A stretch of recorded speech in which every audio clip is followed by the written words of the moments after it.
স্বাগত দীপ্ত সংবাদে আপনাদের সাথে আছি আমি ইয়াসমিন সুমনা। শুরুতেই সংবাদ শিরোনাম। এনবিআর দ্বিতীয় দিনের মতো শাটডাউন কর্মসূচি চলছে। মার্চ টু এনবিআর কর্মসূচি প্রত্যাহার।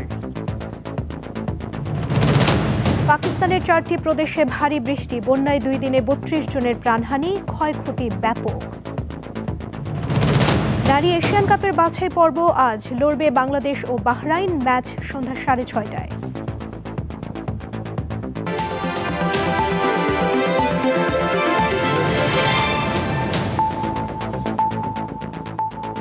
এবারে বিস্তারিত। দেশের বিভিন্ন কর শুল্ক অফিস থেকে মার্চ টু এনবিআর কর্মসূচি প্রত্যাহার করা হয়েছে। তবে কমপ্লিট শাটডাউন কার্যক্রম চলবে বলে জানিয়েছেন এনবিআর সংস্কার ঐক্য পরিষদের নেতারা। সকাল থেকে ব্যানার, প্ল্যাকার্ড নিয়ে মিছিল আর স্লোগানে আগারগাঁও রাজস্ব ভবনের সামনে জড়ো হন এনবিআরের আন্দোলনরত কর্মীরা। এ সময় চট্টগ্রাম বন্দর, বেনাপোল, ঢাকা কাস্টমস হাউস সহ দেশের সব কাস্টমস হাউস ও শুল্ক স্টেশনের কার্যক্রম বন্ধ রাখার ঘোষণা দেন তারা। রাজস্ব ব্যবস্থার পূর্ণাঙ্গ, প্রকৃত, টেকসই ও বাস্তবসম্মত সংস্কারের স্বার্থে এনবিআরের চেয়ারম্যান আব্দুর রহমান খানের অপসারণের দাবি জানান কর্মীরা। এদিকে এনবিআর সংস্কার ঐক্য পরিষদের প্রতিনিধিদের সঙ্গে বিকেলে অর্থ উপদেষ্টা ডক্টর সালেউদ্দিন আহমেদের বৈঠক হওয়ার কথা থাকলেও সেটি আজ হবে না। আমরা কিভাবে আগে নিয়ে যেতে পারি এবং আমাদের সেক্ষেত্রে 2 ক্যাডারের স্বার্থ কিভাবে সংরক্ষিত হতে পারে, এই বিষয়গুলোতে আমরা বিস্তারিত আলোচনা করব। আমাদের উপর যে দমন নিপীড়ন করা হয়েছে, এটাকে অবিলম্ব বন্ধ সহ এনবিআরকে কার্যকর করার জন্য তার সহযোগিতা চাবো। এনবিআরে আছেন আমাদের সহকর্মী স্বস্তিকা সিংহ, সরাসরি যুক্ত হচ্ছেন তিনি। স্বস্তিকা, অর্থ উপদেষ্টার সঙ্গে বৈঠক হচ্ছে না, এনবিআর সংস্কার ঐক্য পরিষদের নেতারা কি বলছেন? সুমনা, আসলে এই যে বিষয়টি, এই যে অর্থ উপদেষ্টার সাথে এনবিআরের যে 20 সদস্যের একটি প্রতিনিধি দল গিয়েছিল, সেই দলের সাথে যে বৈঠক হবে না, সেটি কিন্তু এখানে যারা কর্মসূচিতে অবস্থান করছেন এবং যারা কমপ্লিট শাটডাউন কর্মসূচি পালন করছেন, তাদের কাছে কিন্তু এখনো পর্যন্ত এই তথ্যটি আসলে নেই। তারা কিন্তু এবং এখানে যারা সদস্যরা রয়েছেন, যারা প্রতিনিধিত্ব করছেন, তাদের মাধ্যমে যারা সচিবালয়ে যে টিম গিয়েছে তাদের কাছে যোগাযোগ করার চেষ্টা করা হয়েছিল। আর সেই সচিবালয়ে যে টিম গিয়েছে তারাও কিন্তু আসলে বলছেন যে অর্থ উপদেষ্টা যে তাদের সাথে আজকে বৈঠক করবেন না, সেই তথ্যটা আসলে তাদের কাছেও নেই এখনো পর্যন্ত। কিন্তু এখানে যারা অবস্থান করছেন এনবিআর এর সদস্যরা, তারা কিন্তু আসলে বলছেন বিকাল 4টায় অর্থ উপদেষ্টার সাথে তাদের বৈঠক হওয়ার কথা। এখনো পর্যন্ত তারা সেটাই জানেন এবং সচিবালয়ের থেকে তাদের প্রতিনিধি টিম আসলে না ফেরা পর্যন্ত তারা এখানে অবস্থান করবেন এবং ঠিক সন্ধ্যার পরে তাদের যে প্রেস ব্রিফিং হবে, প্রেস ব্রিফিং এর মাধ্যমে তারা আসলে বিস্তারিত আসলে জানাবেন। এখানে যারা অবস্থান করছেন তাদের সাথে কথা বলে আমরা আসলে এটাই জানতে পেরেছি এবং তারা আসলে বলছেন যে তাদের যে দাবি, সেই দাবি নিয়েই কিন্তু প্রতিনিধি দল গিয়েছেন এবং তারা আশা করছেন যে অর্থ উপদেষ্টার সাথে তাদের যে বৈঠকটি আসলে হবে কি হবে না, সেটা নিয়ে যে ধোঁয়াশা চলছে, সেই ধোঁয়াশা কাটিয়ে উঠবেন এখানে অনেকেই বলছেন এবং তাদের যে দাবি, সেই দাবিও কিন্তু আসলে পূরণ হবেন, কারণ তারা আসলে সকাল থেকেই এখানে অবস্থান করছেন। আর তাদের দাবির বিষয়টি যদি আরেকবার একটু জানিয়ে রাখি, তারা কিন্তু আসলে বলছেন যে এনবিআরকে সঠিকভাবে সংস্কার করার পাশাপাশি টেকসইভাবে গড়ে তোলার জন্য তাদের আসলে মূল লক্ষ্য, এবং যে মূল লক্ষ্যে আসলে তারা বাধার সম্মুখীন হচ্ছেন এনবিআরের যে চেয়ারম্যান রয়েছে, সেই চেয়ারম্যান তারা কিন্তু আসলে চাচ্ছেন চেয়ারম্যানের অপসারণ এবং চেয়ারম্যানের অপসারণের মাধ্যমে তারা আসলে তাদের যে সংস্কারের কাজ, এনবিআর সংস্কারের কাজ আসলে তারা শুরু করবেন। সুমনা, এই ছিল আসলে এনবিআর থেকে আমার কাছে সর্বশেষ। স্বস্তিকা, আপনাকে ধন্যবাদ। 3 দিন বিরতির পর রাজনৈতিক দলগুলোর সাথে জাতীয় ঐক্যমত্য কমিশনের দ্বিতীয় দফার 7ম দিনের বৈঠক চলছে। সকাল 11টায় রাজধানীর ফরেন সার্ভিস একাডেমিতে 30টি রাজনৈতিক দলের সাথে ঐক্যমত্য কমিশনের বৈঠক শুরু হয়। এর আগে গত বুধবার জাতীয় সাংবিধানিক কাউন্সিলের নাম নিয়ে বিতর্ক থাকায় এদিন তা পরিবর্তন করে 7 সদস্যের সাংবিধানিক ও সংবিধিবদ্ধ প্রতিষ্ঠানগুলোর নিয়োগ কমিটি করার প্রস্তাব দেয় কমিশন। এ বিষয়ে অধিকাংশ রাজনৈতিক দল একমত হয়, তবে বিএনপি জানায় এ ধরনের কমিটি নির্বাহী বিভাগের ক্ষমতাকে সংকুচিত করবে। জাতীয় স্বার্থে রাজনৈতিক দলগুলোকে ছাড় দেওয়ার আহ্বান জানিয়ে জাতীয় ঐক্যমত্য কমিশনের সহসভাপতি অধ্যাপক আলী রিয়াজ বলেছেন, সবাই ঐক্যবদ্ধ থাকলে জুলাই মাসের মধ্যেই জুলাই সনদ ঘোষণা করতে চায় কমিশন। সকলে মিলে আবারও এমন একটা জায়গা দাঁড়াতে হবে যেখানে দলের বাইরে গিয়ে, ব্যক্তির বাইরে গিয়ে, আমাদের আকাঙ্ক্ষার বাইরে গিয়ে জনগণের আকাঙ্ক্ষার একটা বড় রকমের প্রতিফলন যেন আমরা করতে পারি। না হলে জুলাই মাস আসছে, আমাদের এই জুলাই 1 বছর আগের জুলাই নয়, আমাদের উপর একটা দায়িত্ব অর্পিত হয়েছে, একটা অভূতপূর্ব সুযোগ তৈরি হয়েছে। এটা আমাদের দায়, এটা আমাদের দায়িত্ব। আমরা সকলে মিলে সেই জায়গায় যেন যেতে পারি, সেই চেষ্টাটা আমাদের অব্যাহত রাখতে হবে। জুলাই গণ অভ্যুত্থানের বর্ষপূর্তি ঘিরে সারা দেশে মাসব্যাপী জুলাই পদযাত্রা কর্মসূচি ঘোষণা করেছে জাতীয় নাগরিক পার্টি এনসিপি। রোববার রাজধানীর বাংলা মোটরের সংবাদ সম্মেলনে এই কর্মসূচি ঘোষণা করেন এনসিপির আহ্বায়ক নাহিদ ইসলাম। 1 জুলাই থেকে 30 জুলাই দেশ গড়তে জুলাই পদযাত্রা, এর মধ্যে 16 জুলাই বৈষম্যবিরোধী শহীদ দিবস পালিত হবে। 3রা আগস্ট শহীদ মিনারে ছাত্র জনতার জুলাই ঘোষণাপত্র ও ইশতেহার পাঠ। 5ই আগস্ট ছাত্র জনতার মুক্তি দিবস উদযাপন। ছাত্রদল নেতা মোহাম্মদ নুরুজ্জামান জনির মৃত্যুর ঘটনায় আওয়ামী লীগ নেতা সাবের হোসেন চৌধুরী, সাবেক ডিএমপি কমিশনার আসাদুজ্জামান মিয়া সহ 62 জনের বিরুদ্ধে ট্রাইব্যুনালে অভিযোগ দায়ের করা হয়েছে। রোববার আন্তর্জাতিক অপরাধ ট্রাইব্যুনালের চিফ প্রসিকিউটর কার্যালয়ে জনির বাবা ইয়াকুব আলী এই অভিযোগ দায়ের করেন। 10 বছর আগের এই ঘটনায় এর আগে রাজধানীর খিলগাঁও থানায় একটি মামলা হয়। গত বছরের 3রা সেপ্টেম্বর জনির বাবা ইয়াকুব আলীর করা মামলায় সাবেক এমপি সাবের হোসেন চৌধুরী সহ 62 জনের নাম উল্লেখ করা হয়। 2015 সালের 20 জানুয়ারি খিলগাঁও এলাকায় পুলিশ হেফাজতে থাকা অবস্থায় কথিত বন্দুকযুদ্ধে নিহত হন নুরুজ্জামান জনি। এই অপরাধ ট্রাইব্যুনাল বরাবর একটা লিখিত অভিযোগ দায়ের করেছেন। এই অভিযোগ নিয়ে আমাদের চিঠি সম্বলিত পত্র নিয়ে, তার সমস্ত পেপার কাটিং নিয়ে, সমস্ত পেপার থেকে কাগজপত্র নিয়ে আমরা প্রসিকিউটর অফিসে জমা দিলাম।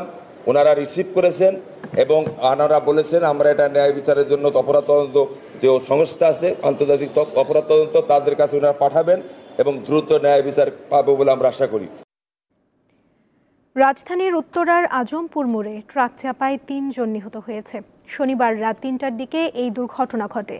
উত্তরা পূর্ব থানার ভারপ্রাপ্ত কর্মকর্তা গোলাম মোস্তফা জানান, ঢাকাগামী একটি পাথর বোঝাই ট্রাকের চাপায় ঘটনাস্থলেই 2 জন মারা যান।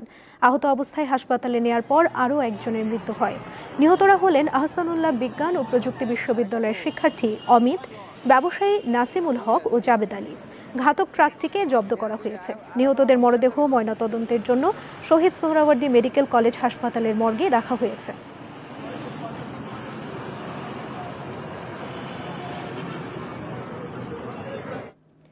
কুমিল্লার মুরাদনগরের আলোচিত ধর্ষণ মামলার প্রধান আসামি ফজর আলীকে গ্রেফতার করা হয়েছে। সকালে রাজধানীর যাত্রাবাড়ি এলাকা থেকে তাকে গ্রেফতার করে পুলিশ। গত 26 জুন রাতে মুরাদনগরের একটি গ্রামে একজন প্রবাসীর স্ত্রীকে ধর্ষণের অভিযোগে ফজর আলী নামের একজনকে স্থানীয়রা আটক ও মারধর করেন। পরবর্তীতে ফজর আলী সেখান থেকে পালিয়ে যায়। ঘটনাস্থলে কিছু লোক তাৎক্ষণিকভাবে ভুক্তভোগীর ভিডিও ধারণ করে এবং সামাজিক যোগাযোগ মাধ্যমে ছড়িয়ে দেয়।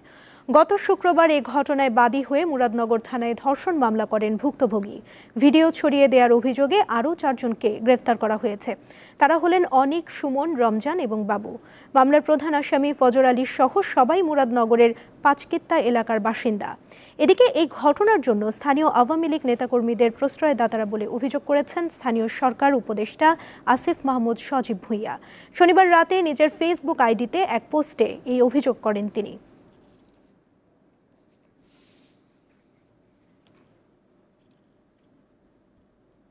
আন্তর্জাতিক প্রসঙ্গ। পাকিস্তানের 4টি প্রদেশে গত 2 দিনে ভারী বৃষ্টিপাত ও আকস্মিক বন্যায় অন্তত 32 জনের মৃত্যু হয়েছে। পাকিস্তানি গণমাধ্যম ডন জানায়, উত্তর পশ্চিমাঞ্চলীয় প্রদেশ খাইবার পাখতুনখাওয়ায় শুক্রবার বৃষ্টিজনিত বিভিন্ন দুর্ঘটনায় 17 জনের মৃত্যুর পর শনিবার আরও 2 জনের মৃত্যু হয়েছে। ভারী বৃষ্টিতে প্রদেশটিতে 6টি বাড়ি পুরোপুরি ধসে পড়েছে এবং 50টি আংশিক ক্ষতিগ্রস্ত হয়েছে।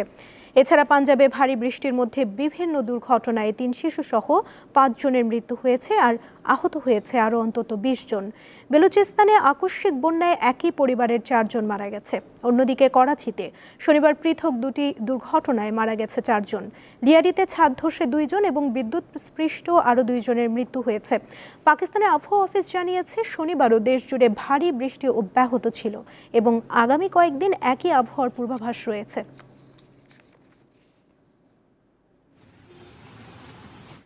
যুক্তরাষ্ট্র ও ইসরায়েলের হামলায় ইরানের বেশ কয়েকটি পরমাণু স্থাপনা ক্ষতিগ্রস্ত হলেও কয়েক মাসের মধ্যে আবারও ইউরেনিয়াম সমৃদ্ধ করার সক্ষমতা অর্জন করতে পারবে দেশটি। একথা জানিয়েছেন জাতিসংঘের পরমাণু পর্যবেক্ষক সংস্থা ইন্টারন্যাশনাল অ্যাটমিক এনার্জি এজেন্সির প্রধান রাফায়েল গ্রসি। মার্কিন গণমাধ্যম সিবিএস নিউজকে দেয়া এক সাক্ষাৎকারে একথা জানিয়েছেন তিনি। গ্রসি বলেন, ইরানের পরমাণু স্থাপনাগুলোর কিছু এখনও অক্ষত রয়েছে, তাই কয়েক মাসের মধ্যেই তারা ইউরেনিয়াম সমৃদ্ধ করা শুরু করতে পারবে। এদিকে ইরানের ইউরেনিয়ামের মজুদ এখন কোথায় তা জানা নেই বলে জানান পরমাণু সংস্থার প্রধান। বলেন, কিছু হয়তো হামলায় ধ্বংস হয়েছে আর কিছু হয়তো সরিয়ে ফেলা হয়েছে। এদিকে ইরানি পার্লামেন্ট সম্প্রতি আইই এর সঙ্গে সহযোগিতা স্থগিতের পক্ষে ভোট দিয়েছে। ফলে সংস্থাটির প্রধান গ্রসিকে তেহরান সফরের অনুমতি দেওয়া হয়নি এবং পরমাণু স্থাপনাগুলো, বিশেষ করে মূল ইউরেনিয়াম সমৃদ্ধিকরণ কেন্দ্র ফোর্দোতে নজরদারি ক্যামেরা বসানো থেকেও বিরত রাখা হয়েছে। এবারে খেলার খবর। নারী এশিয়ান কাপ বাছাই পর্বে সি গ্রুপে নিজেদের প্রথম ম্যাচে শক্তিশালী বাহরাইনের বিপক্ষে আজ মাঠে নামবে বাংলাদেশ। মিয়ানমারের ইয়াঙ্গুনে ম্যাচ শুরু হবে সন্ধ্যা 6:30টায়। আত্মবিশ্বাস নিয়েই র্যাঙ্কিংয়ে 36 ধাপ এগিয়ে থাকা প্রতিপক্ষের আক্রমণ ভাগ নিয়ে সতর্ক বাংলাদেশ দল। আগামী বছরের মার্চে অস্ট্রেলিয়া হবে এএফসি এশিয়ান কাপের 21তম আসর।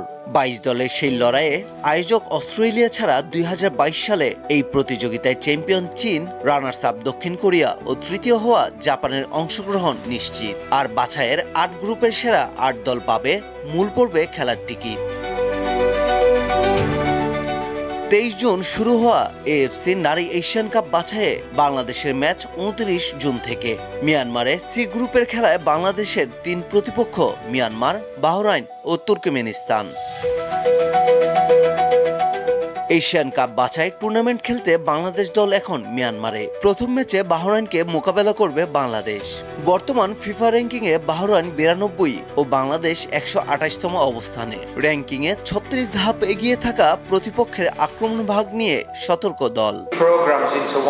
আমি মনে করি ফুটবলে আপনি কোনো দলকে খাটো করে দেখতে পারেন না। যে কোনো দলই আপনার পথ রোধ করে দাঁড়াতে পারে। বাহরাইন শারীরিকভাবে শক্তিশালী ও তরুণ দল, উন্নতি করছে। বাংলাদেশ নারী ফুটবল দল দক্ষিণ এশিয়ায় টানা 2 বার চ্যাম্পিয়ন। সবচেয়ে গুরুত্বপূর্ণ হচ্ছে আমরা পেশাদার মনোভাব নিয়ে প্রস্তুতি নিয়েছি, নিজেদের কাজগুলো করেছি। আমাদের ভিডিও অ্যানালিস্ট সব প্রতিপক্ষ নিয়ে বিশ্লেষণ করেছে। 2 জুলাই মেয়েদের প্রতিপক্ষ স্বাগতিক মিয়ানমার, আর 5 জুলাই গ্রুপ পর্বের তৃতীয় ও শেষ ম্যাচে তুর্কমেনিস্তানের মুখোমুখি হবে বাংলাদেশ। পারভেজ খোকন, দীপ্ত স্পোর্টস। দীপ্ত সংবাদ শেষ করার আগে শিরোনামগুলো জানিয়ে দিচ্ছি আরও একবার। এনবিআর দ্বিতীয় দিনের মতো শাটডাউন কর্মসূচি চলছে। মার্চ টু এনবিআর কর্মসূচি প্রত্যাহার। পাকিস্তানের 4টি প্রদেশে ভারী বৃষ্টি, বন্যায় 2 দিনে 32 জনের প্রাণহানি, ক্ষয়ক্ষতি ব্যাপক। নারী এশিয়ান কাপের বাছাই পর্ব আজ লড়বে বাংলাদেশ ও বাহরাইন। ম্যাচ সন্ধ্যা 6:30টায়। এই ছিল এখনকার মতো। এরপর বিকেল 4টায় দীপ্ত স্পোর্টস দেখার আমন্ত্রণ রইল। এছাড়া আরও তথ্য এবং বিনোদন জগতের নানা খবর পেতে যুক্ত থাকুন দীপ্ত ডিজিটাল প্ল্যাটফর্মের সাথে। ধন্যবাদ সবাইকে।